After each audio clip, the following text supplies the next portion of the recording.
Good evening, ladies and gentlemen. I hope you have recovered from my last episode, which was with Kate Copstick. I owe you no apology because the podcast went on for about 1 hour, 48 minutes. It was a complete rant.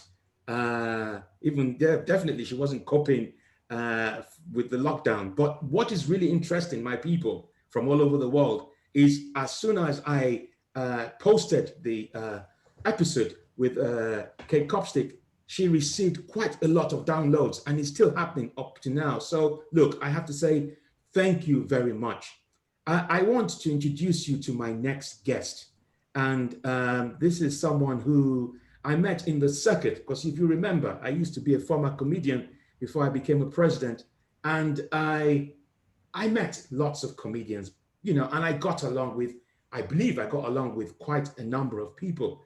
But when I was thinking of who should I invite to this podcast, and because comedy is quite competitive, this name just, they say take care of the universe. His name just cropped up straight away. And I tell you why. His name is Joe Jacobs. And when I gave up running a country and I started performing comedy for 11 years, I remember in 2016, he might not remember this, I was lucky enough to get to the finals of the Natties. It's the new act of the year. The likes of Stewart Lee, Gina Yashere have all been finalists. And this, I'm not bragging, I'm just telling you, this is what happened. And I remember receiving a message on Facebook from Joe Jacobs. And what he wrote to me was just so interesting. He said, "Oh, I am so excited that you're in the finals. Make sure you do it." And let me tell you, I just thought, wow, I didn't even have to do any shameless promotion. This is a fellow comic actually telling me that he believes in what I can do and I should do it. For that moment, I felt like a comedian's comedian. Honestly, I felt, wow, I've got some credibility from my peers. And it's no coincidence that I have brought him here today because I respect him as a comic. We, no airs and graces. Whenever we meet, we're civil towards each other and we want to do well. It just so happens that we've done so well that we're now doing a Zoom podcast together, which is good. So,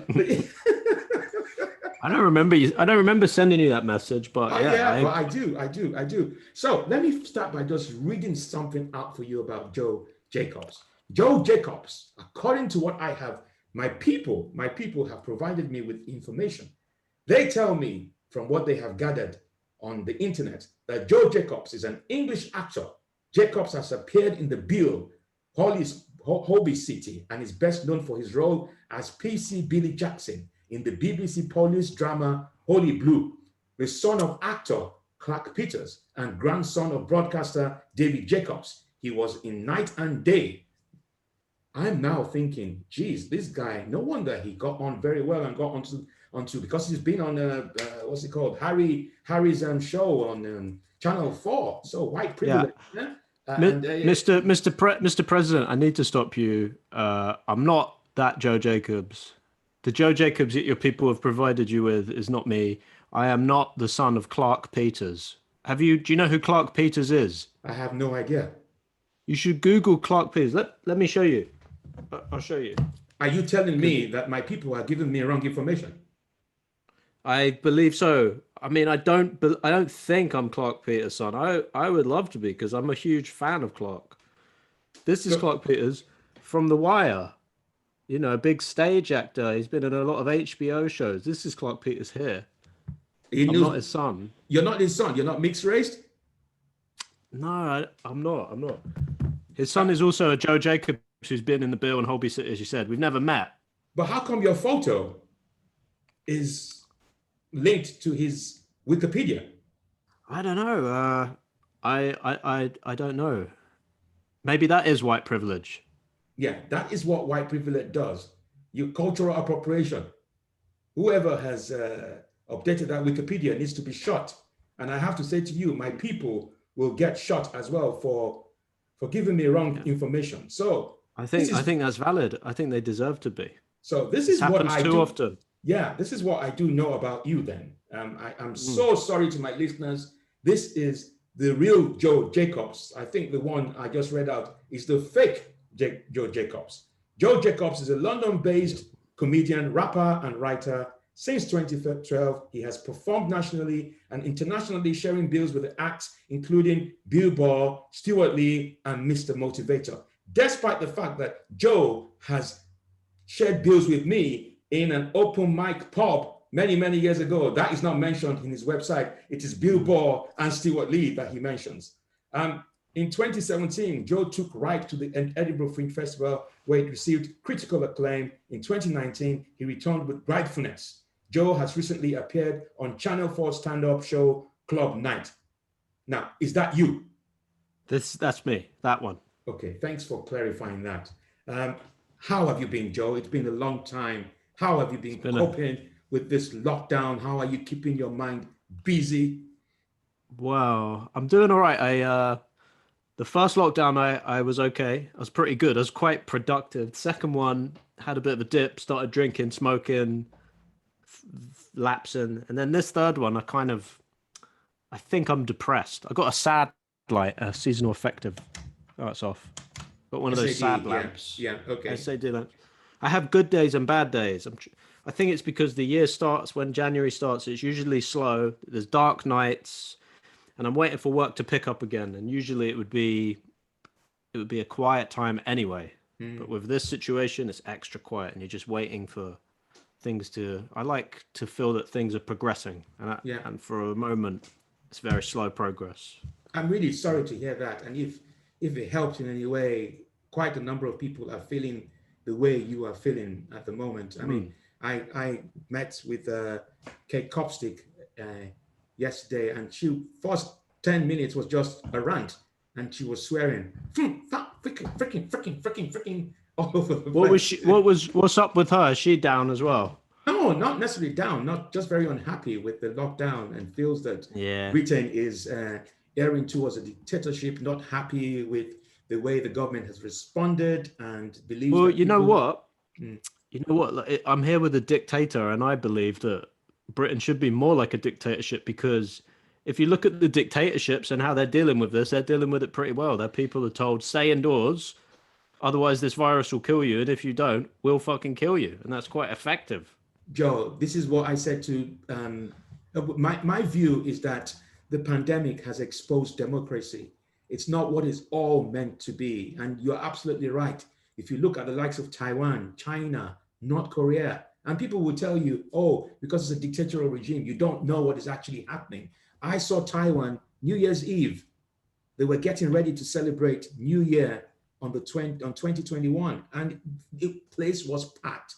So I genuinely believe that the pandemic has exposed the British government. Democracy is overrated. It's a virus. Yeah. It is overrated. I don't know what the answers are, but you can't have it both ways. It's either you have a full lockdown, you can't stagger it, because COVID doesn't care about the economy. And that's what I believe is happening right now. But yeah.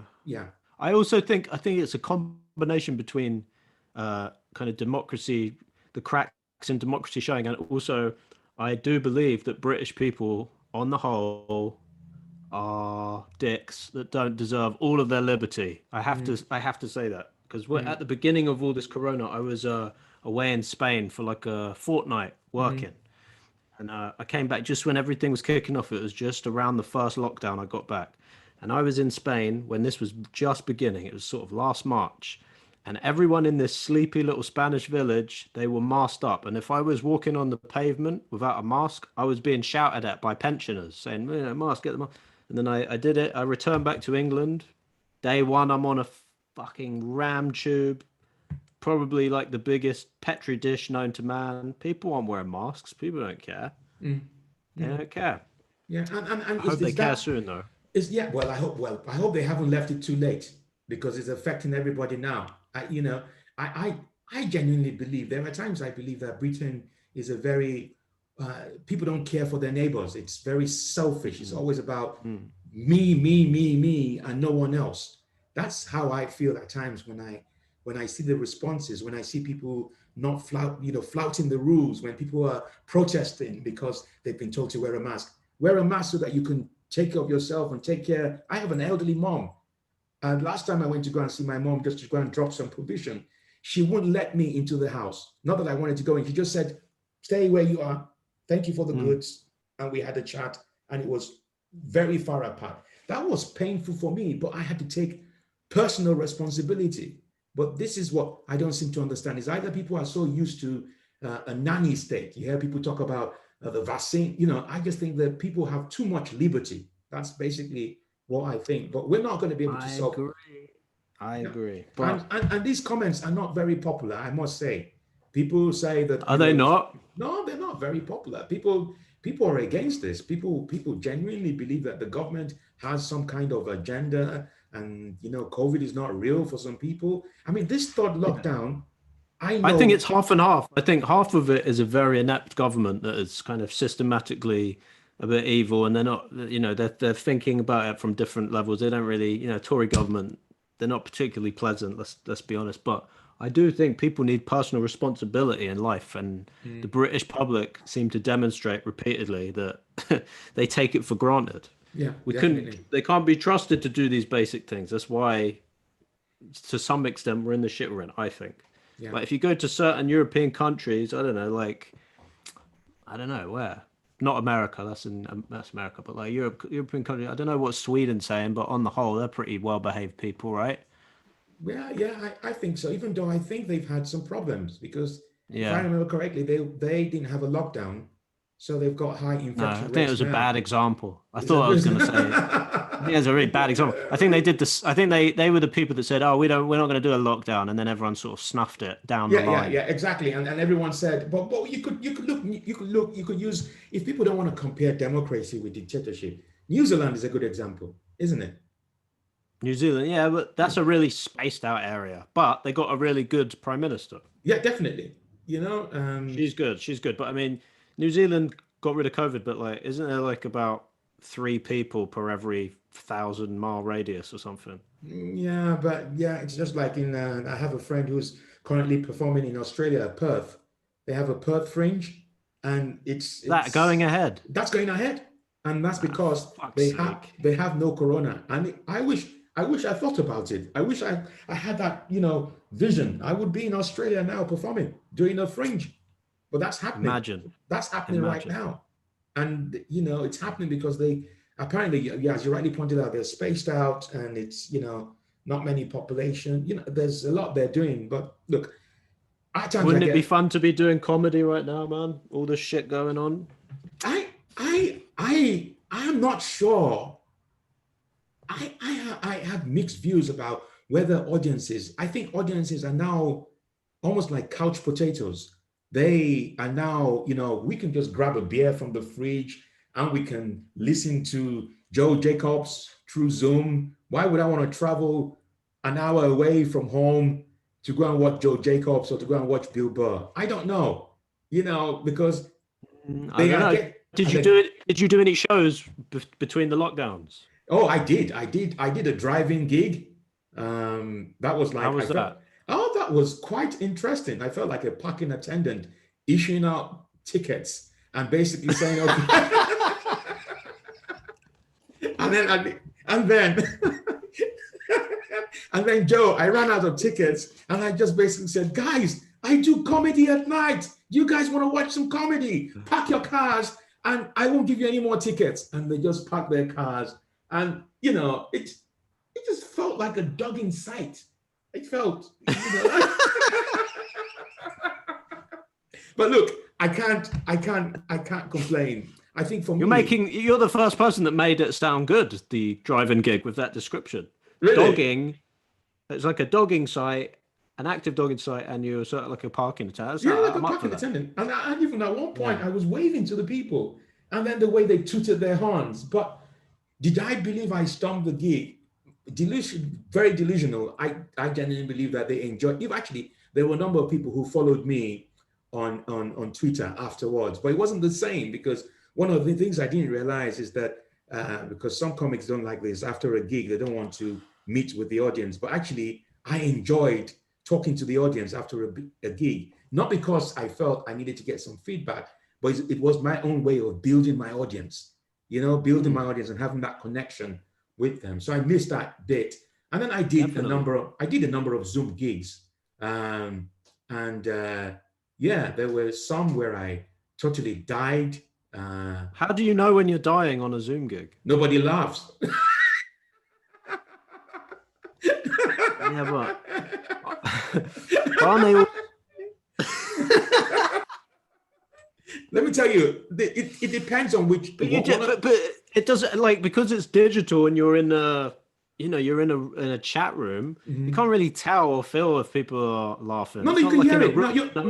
No, it depends on how it's organized. There are some comedy promoters who have been very good at improving their technical ability. So what they do is that some of them don't mute when you're performing, so you can hear the audience laugh. You can on that, yeah, exactly. But when you don't hear anything, because what it taught me is, as I did one or two, and then I mastered it, is that you and we've been gigging, performing comedy now for the past 10, 11 years. We know where our punchlines are. So what you don't do is rush it. You just do your stuff. When you know there's a punchline, wait to hear the response. And it's different. Yeah. And then I mastered the fact that, there are times when, I just got used to the fact that these people are in a room, but they're in their couch. What did I used to do when a live gig? People used to stand up and pledge allegiance to me. And right now they're sitting in their chairs, half naked, watching me perform. And that alone— That's disrespectful to the president. Exactly, right? Disrespectful to the president. So I believe that just like we're doing this now, we're just acquiring new skills. And so if anybody offers anything to me, I will. Voiceovers, for example. I never thought about voiceovers, but I remember when I was young, when my father used to drive me around back in Nigeria, he used to tell me I had a good broadcasting voice. And I just thought, that's what I remembered. And I just thought, actually, I could be very good in doing voiceovers. So I think one of the mistakes, not mistakes, one of the things— What voiceover guy would you see yourself as? More of I would say more of political adverts, political advert. Yeah, more. Like what? Can you? I don't know. I don't know at the moment. I'm not really giving it any. I would see you more as like I think you could be like a friendly, upbeat. I think you could sell me something. Okay. Even in uniform. Like mini eggs or something. Mini eggs. Yeah, like got a warm, friendly voice. Not, I don't, you do your dictator stuff on the side. I think your main hustle could be selling confectionery. Okay. Do you know what I mean? Like mini eggs. I'd say, mini eggs. I will consider that. I will consider that. There's something in that. Yeah. You've got to broaden your horizons with VO. Don't just limit yourself to the political sphere, President. Yeah, Obonjo. I know, but I am the one who's supposed to be asking you questions, not you interviewing me. Sorry. But it's okay. No, it's okay. It's all good. It's all good. So apart from the fact that it's been difficult, you've explained 3 lockdowns. What were you doing in Spain? You said you went to Spain, and what were you doing in Spain?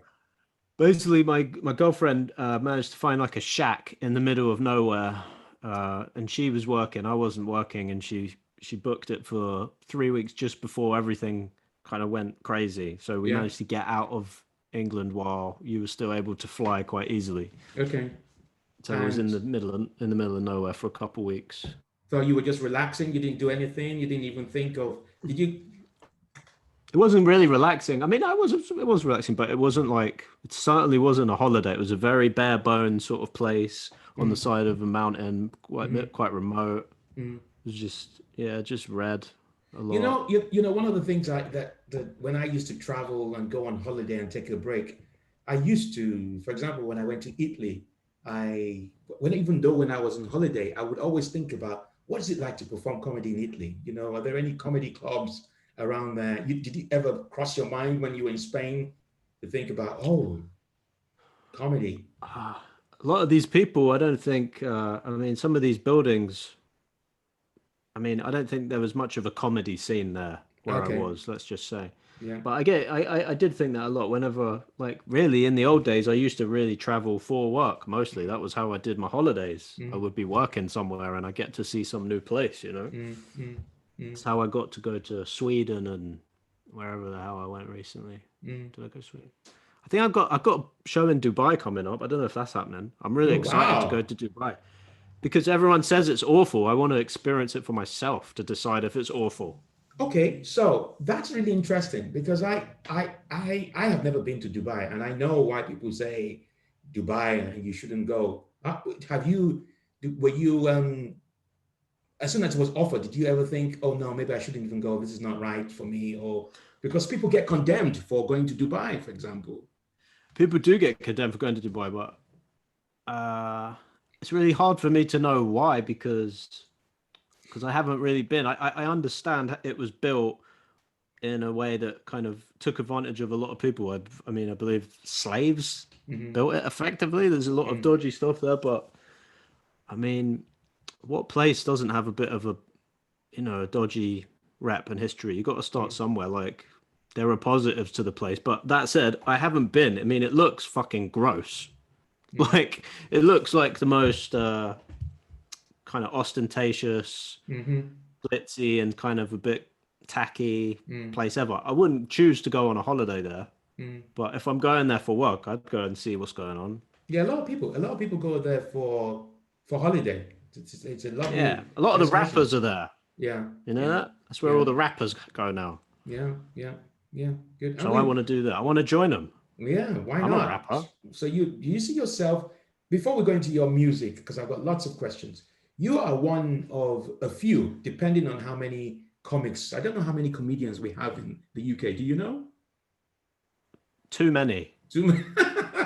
That's what I keep saying. But you are one of a few who made that leap from life and like a life act to actually performing on TV. Are you in a way able to talk about the transition? What was it like performing to a TV audience? Because some people haven't had that experience. And congratulations on that, by the way. How did that Thank feel? you. Well, on the day, it felt really, really good, and I was very happy with the performance. Everything went smoothly, and it genuinely was one of the best days ever for me because it felt like, I'd finally achieved something I'd always wanted to do. But at the same time, I remember afterwards thinking I'd always wanted to do comedy on TV, but I'm glad it happened at the time it happened because the set I performed and where I was at with the act and what I wanted to do, it was definitely more accomplished at that point. I was very keen to rush ahead when I was starting out, and I was feeling like, oh, I'm ready for this club, I'm ready for this performance. But the reality is, and this isn't easy to take, but I wasn't. I was probably shit for about 7 years. That's why when you get reviewed in those early days and you get a bad review, 9 times out of 10, you kind of know that they're onto something. That's why it's quite hurtful. So it was a very good day, but I'm glad it took all those years because I think I had a sense of calm when I did it that I probably wouldn't have had maybe a few years before. I would have been worried I was an imposter and like, oh, I can't believe this has happened. I'm not ready for this. This is mad. But when I went, I was very excited. I was very excited to just do it, and it was great. And obviously, you got a good response. Has that built your following in any? Gained more followers? I mean, people don't watch too much TV. It was doing good stuff for me. Live work. A lot of promoters would say, "Oh, where's your TV credits?" And now I could say, "Here, motherfucker." Good. But was there any difference? I think the question for me was there any difference in terms of performing live comedy in a comedy club and then performing on TV to an audience? Because don't you need a different skill? I would say it was easier. Because it was like, I mean, the only thing I was really concerned about was time. I didn't want to go over my time and like take a long time. But before I did it, Harry came up to me and he just said, "Take your time," which was very important for me to hear because I was going to rush it maybe without him saying that. I was like, wow, this is all a big production. So I did take my time, but I found it to be, I think it's on the whole, I'm sure a lot of comedians have died on TV. I know of a few, but usually they're more generous, and because it's an artificial environment, people are happy to see something being made. Yeah. They're quite generous, the audience, I found. I thought they were more more generous. And then also, if you do have a shit performance, they'll just edit them in as having a good time anyway. Yeah, excellent. And not book you So again. you can't fail. You Yeah, can't and not fail. book you again. So well done for that anyway. So because look, I also know that I'm trying to remember. I think even before I started performing comedy, I saw you perform at a place that I eventually died at, Cottons. Oh yeah. And you are one of a few. Well, is this right to say one of a few white comics who perform in the black comedy scene?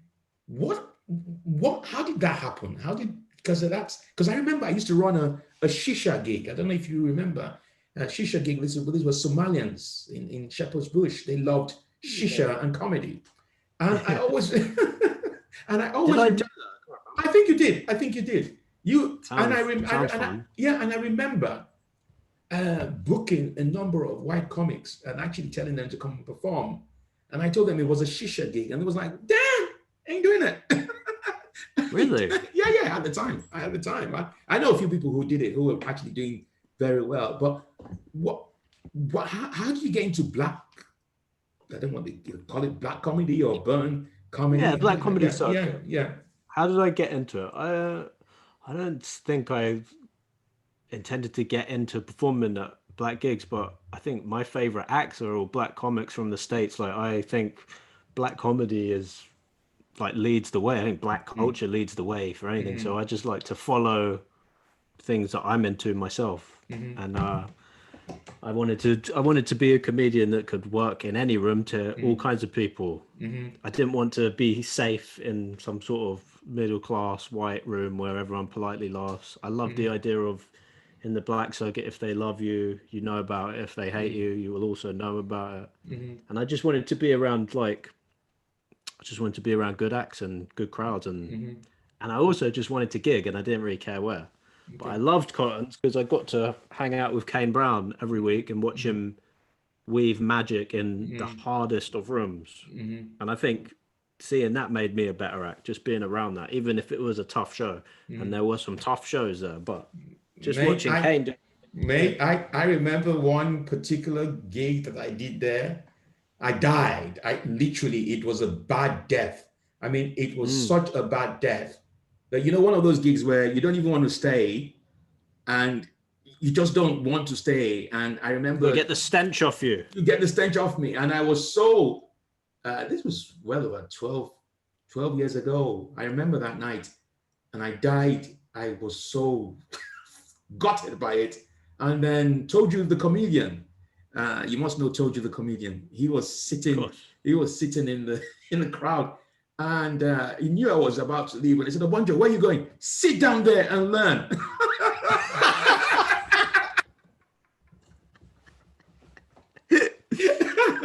And that was the best advice ever, because I genuinely think that day, I just thought, black people don't like me. They don't like my comedy.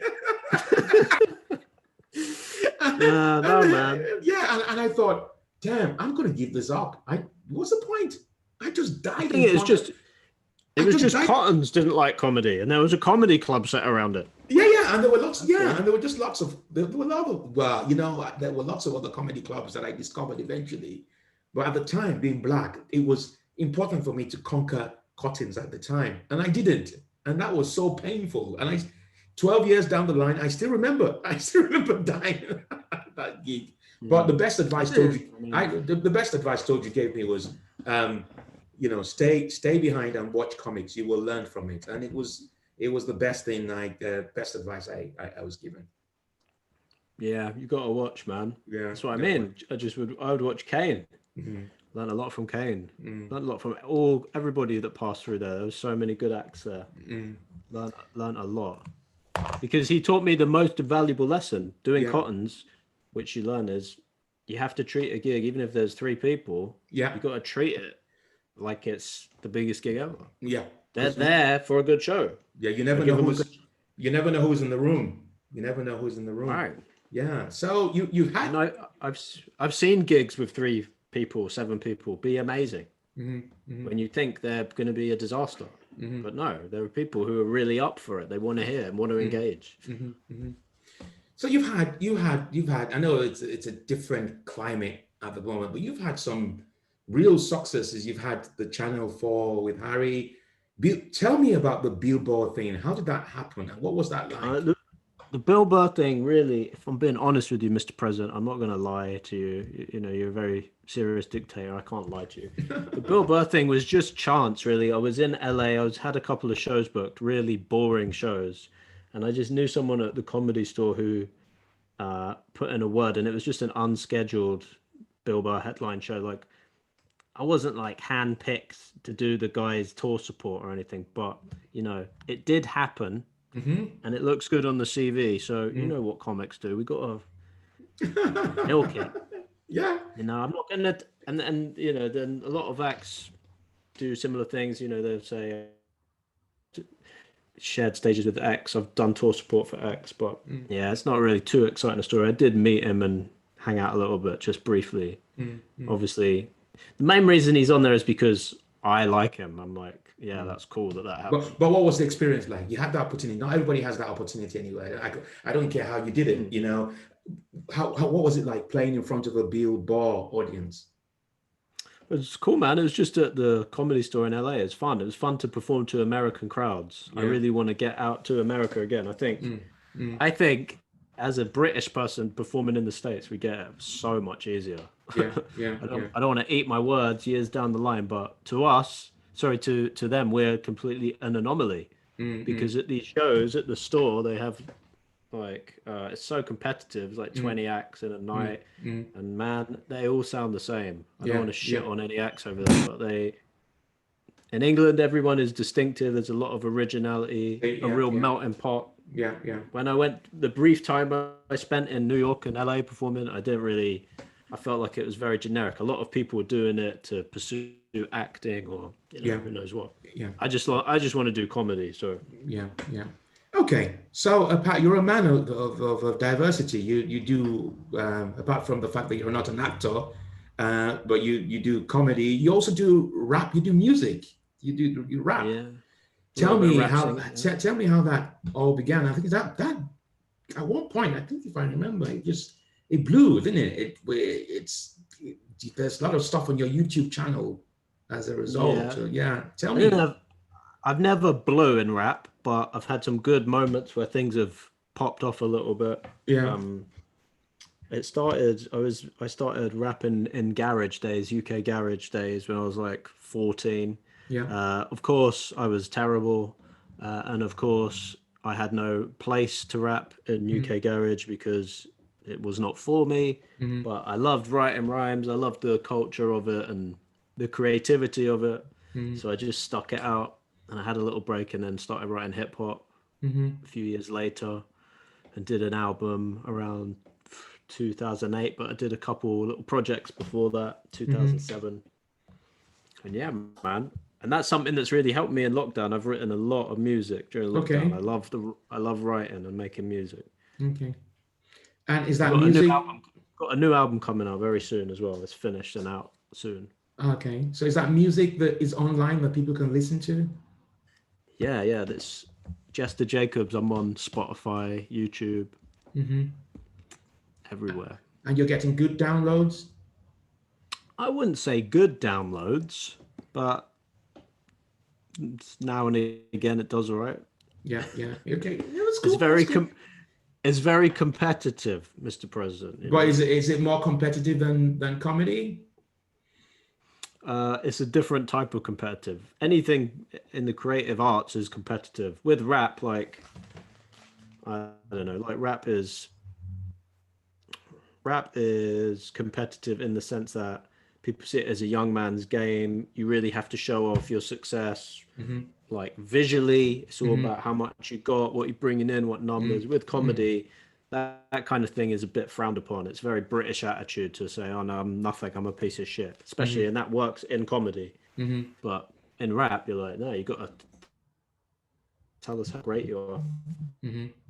Just got to get a phone call. Hang on. Sorry, one sec. Hang on.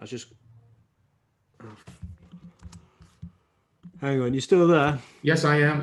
I'm here. I'm here. Sorry, I just got a set. My sister has just brought me some McDonald's. Oh, So excellent. Excellent. I'm gonna So, tell. my good I'm just gonna friend tell her to hold Joe, on to it. yeah, my good friend Joe is about to get some McDonald's.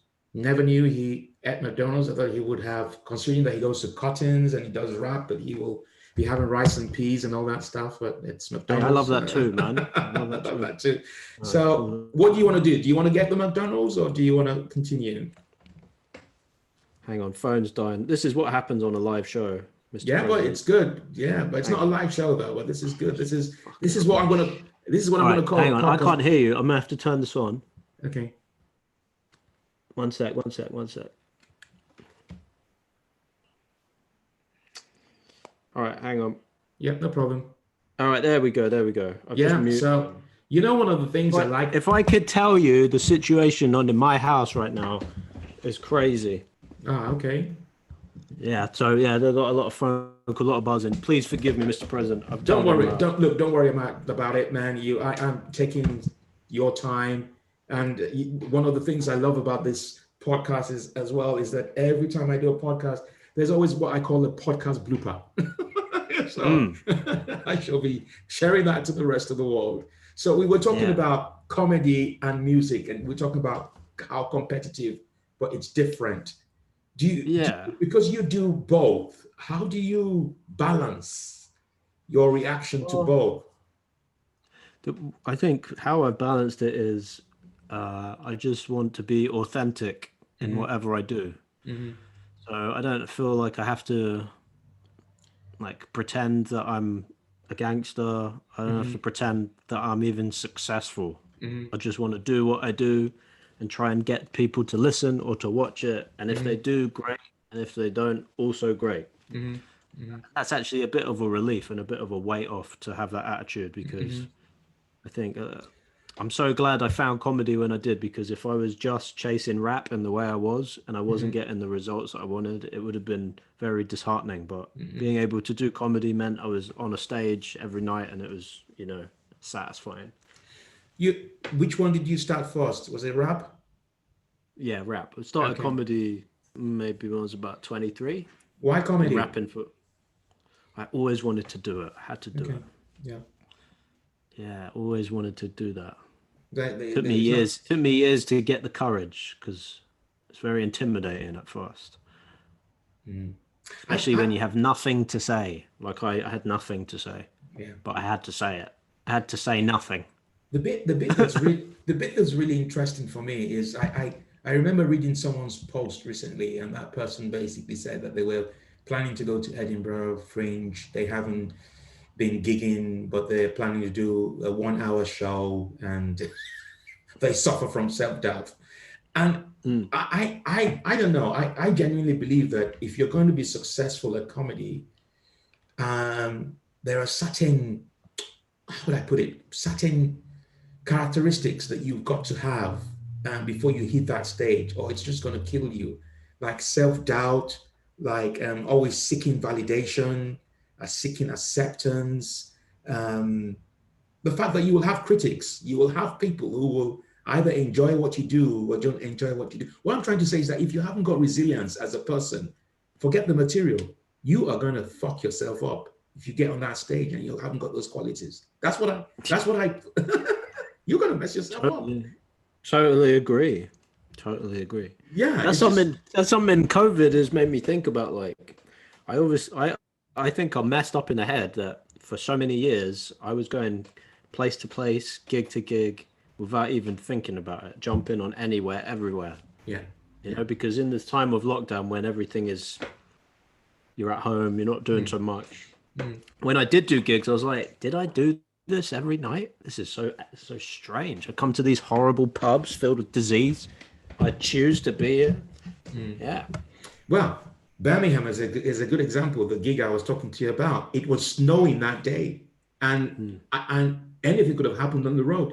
But I said I wanted that gig, and I went. And I honestly don't know how I got there and how I got back.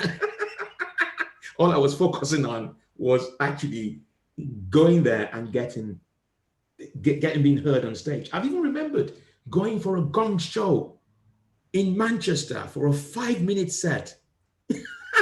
Yeah, man. I'd done the same thing. I'd leave work at 3 or 4, Yeah. So drive up, away, does do a show. that mean that your head is messed up? I really don't know, but I actually have to agree with you that I think it's because of when you start. People say do as many gigs as you can because it will make you get better. But actually, after a while, it's the quality, I think, that matters. You've got to reflect, strategize. You got to do as many gigs as you can and as much exposure as you can at the beginning, and then after a while, you have to have a bit of quality control because everything you learn in the first few years, you've learned. You don't have to keep learning it. Yeah, and that's why I talk about confidence, having that confidence that your material. I don't know how you feel now. Do you feel that if, for example, Britain opens its doors to comedy, which is what I think it is, because they shut down the comedy scene, opens the door to comedy, and someone says to you tomorrow, Joe, there is a gig tomorrow, 20 minutes. What is your initial reaction? Apart from, you're happy. Do you feel you can still remember your set? Do you feel, yes, I can still do a good job? I can't remember a lot of my set, but the shows that I have done in the space between lockdowns and everything, they were amazing. I had such a good time. I was back, and it came very quickly. The worst, like the most nervous I was between when March lockdown, and then I had one literally in the middle of nowhere in Essex when all the gigs shut. There was somewhere doing an outdoor gig, and I drove very far to just to do a show because it had been so long, like 4 months maybe longer. Wow. And I was nervous for that one just as I started because I was like, can I still do it? But now I realize I can, so it's okay. Yeah, it's almost like driving. If you say you have a car and you have an accident, and then you stop driving for a while, and then it might take 2-3 months, and you have a car and you're back, you just start driving again. That's what I think. So, and I think the more experienced you are, the more easier it is for you to get back on stage. But that's good. So you're doing rapping. You're not the actor. You've got comedy. What else is going on? What else? How else do you fill your time? Well, I'm trying to get some work. Okay. That's pretty hard. Okay. That's long. I might start being a drug dealer, maybe. No, I'll ask you not to go for that. What kind of jobs are you looking for? What are your strengths? What are your strengths? No, I wouldn't be a drug dealer. Yeah. No, I got jobs. I'm a freelancer. I do bits and bobs. Things are coming along. Okay. But more generally, what I'm doing is I'm playing a lot of video games. Okay. I'm reading a lot of books. Okay. Reading a lot of books and playing a lot of games, watching good films, trying to walk dogs. It's a bit harder to walk with the weather at the moment. But... No. I wanted to take a walk yesterday, and it was just so dark and cold, and I just thought, I'm not doing it. You said video games. Yeah, video games. Yeah, you said you do video games. I've heard so much about Twitch. Are you on Twitch? Twitch, yeah. Are you on Twitch? Not yet. No, I'm not on Twitch. I don't know. No, I don't want to do Twitch yet. Okay. Because it's another social media to try and nail, and this one requires a full shift of like 4 hours doing whatever it is. Like, I don't know if I can do it to myself. Okay. I really don't like. I mean, social media already gives me enough anxiety. Even just putting one picture on Instagram makes me like a nervous mess, for like an hour after. Yeah. So I don't know about doing that on Twitch. Maybe. Yeah, because I understand there are people who do Twitch video games, and they're doing pretty well. What about TikTok? What's your view on TikTok? TikTok again is another one. It's great if you can put stuff on anything and make it popular. But I just don't want to. I don't want to give myself up to another platform and desperately try and do well on it, because I find that the ones I'm on are stressful enough. Yeah. Well, I just want to be on YouTube, man. Yeah. I've been trying. Tell me about YouTube. Have you been able to crack it? It's taken a while for me to crack it. It's taken me. Definitely haven't cracked it. Man, I have to say to you, I am a bloody president, and there are some videos that only have 2 views. 2 views. Yeah, man. Disgraceful. I don't Yeah, know. YouTube. It's got better. There was an episode of one of these podcasts. I got right now 1,500 views. So There you go. that's good. That's great. That's great. And so That's it's picking excellent. up. But I don't know. I still haven't been able to crack it. I think YouTube is kind of, I prefer it because it's like long form. You can put anything on. It's a bit Hmm. more. This the thing with TikTok and all these other things like Twitch. I can't really work on something like that if I don't fuck with it myself. Mm. So I'm not on Twitch all day. I'm not on TikTok all day. So why am I going to make content for that audience? But on Hmm. YouTube, I live on YouTube. I'm watching YouTube all day. So Oh, excellent. Because they say YouTube is the new TV. definitely, I got YouTube Premium, baby. No Ah, adverts. oh, okay. What does that mean? Tell me. Because I just got YouTube Just get normal.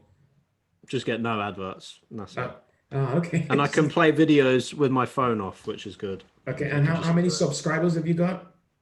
I got about 1,380 maybe. Wow. And how long has that taken you to build? How long did it take me to build? It's taken me Mm. about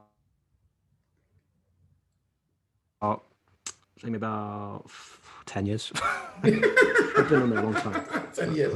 You're doing better than me anyway. You're doing better than me. I'm not going to even tell you how many subscribers I've got. Look, Joe. But it can blow up from nowhere, so you just got to keep at it. Yeah, yeah. Just like any other thing, it's just like comedy. You just have to keep at it. I'm going to ask you one more question, and that question is, um, the title of the podcast is called "If Comedians Rule the World."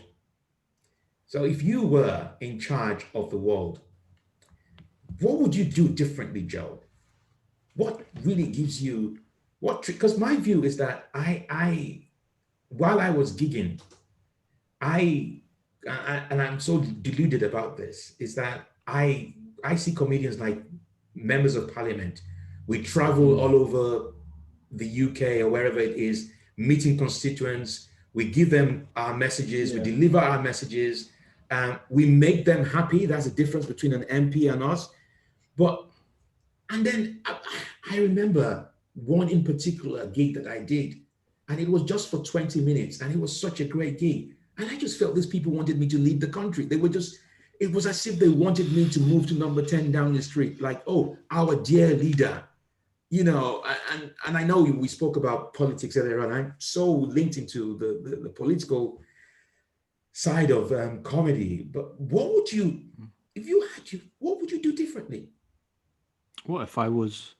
Prime minister or president or of a I country? think, first of all, I don't know why anyone would want to be in politics. I have so much respect for you as a president, what you do, like putting yourself out there. It's a very, very hard job. I wouldn't personally want to do it. I feel like I'd have problems defrosting a fridge, let alone running a country. So I guess if I had any say in anything, I think the most important thing to me would be more honesty from people. I'd like to see politicians say once in a while, you know what? I have totally fucked this up. I am sorry. I'm fallible. Let me listen to how I've messed up. Let me learn from it. And I'd like people to be like that too. So that would be something I'd really like to push. If people were more honest about everything with each other, I think the world would be a bit of a better place because there's so much front. So many people have to put up a facade and have to be seen to be doing the right thing, saying the right thing. Mm, But nobody's perfect. Everybody's learning. We're all a work in progress. So that's mm, what I would do. mm. And I'd also make myself very wealthy But you won't survive. through corruption. Yeah, wow. Let's don't even start me off with corruption. There's the two types of corruption. There's the Western corruption that never gets aired, and there's the African corruption that everybody gets to hear about because it was worse than what's happening in the West. Well, see what's happened over Mm. the last year or so with the British government. But don't start me off with that. Um, Okay. but when you say, so you're basically saying that you don't believe politicians are honest, they're liars. No, I think you get honest politicians. Maybe I don't Name think name me people. one. Name me one at the moment that Yeah, you. I don't know. But all I mean by that is, that's a good question. All I mean is, I don't think people come into politics Mhm. like dishonest. I don't believe that. I think people probably do it with good intentions, but somewhere along the line, something changes, and I don't know whether that's the reality of their job or life, whatever. But that's why I wouldn't do politics, because I'd feel like I don't want to be a bullshitter. You know, the world's crazy. People are selfish. Mhm. You know, and so politicians should. I would love to see an honest politician. I would love to see one. Imagine. Name me one honest politician that you admire. Is Jeremy Corbyn an honest politician? No, he's a shifty fucker. They all are. All of them. Boris, everybody. Every single I think one. they have to be. They have to be to get those opportunities. That's why it's kind of a bit scary. You have to compromise your integrity every time. So maybe that's why it's not a system that works then. It's a system that's geared towards, changing who you are as a person, because that's the way the system is. My view of democracy is that it's a dishonest way of dealing with dictatorship. It's almost like dictatorship, but it's not transparent. It's the other way, but that's just my view anyway. But Joe, look, I'm so cautious of the fact that you've got McDonald's waiting for you that might get cold. Oh, it's cold, but yeah.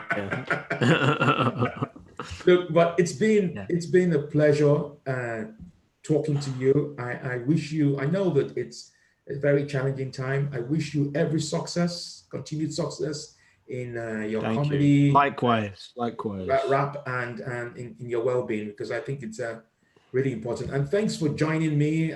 My listeners, Joe didn't know this was happening. I just demanded that he comes to my show. Yeah, that's right. I said 6:30, drop everything, no rapping, no comedy, just come and talk to me. And I have to say to you, I apologize to my audience.